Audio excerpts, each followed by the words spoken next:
Uganda's 2.5 billion barrels of oil have been at the center of this international joint oil and gas convention in Kampala that has lasted for 3 days. The common sentiment from key industry players is the anticipation of when Uganda's commercially viable oil will be drawn out of the ground. Despite earlier promises to have the oil and gas out as early as 2017 by President Yoweri Museveni, who actually graced the last day of the convention, the oil is now expected to be drawn out in 2020. The delay is already irking the oil sector players.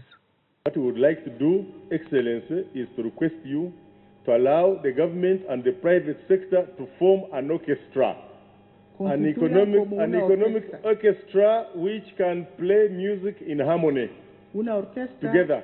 Económica que puede tocar música con mucha armonía. In order to lift off this oil and gas plane already on runway, as I said, and land it to its destination seamlessly, smoothly, llegar al destino sin problemas, transparently, without any perceived unfairness and corruption.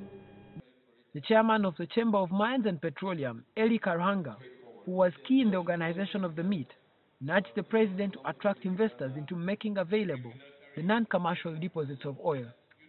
The chairperson of the Petroleum Chamber has told me that in the audience there are people who have got improved magic and that they can get more oil out of these wells than using new technology than the old technology. If that is true, that's very good news. But Museveni says he has shifted his focus to the other materials that come with the oil. Petroleum is just one of the industries.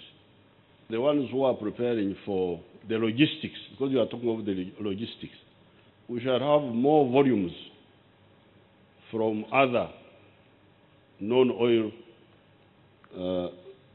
products.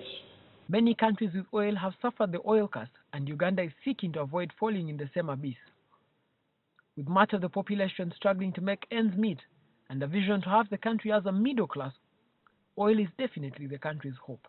President of Equatorial Guinea, Teodoro Obiang Nguema, whose country has large oil deposits, was also at the convention. Despite its oil, the standard of living in the West African country is nothing to write home about.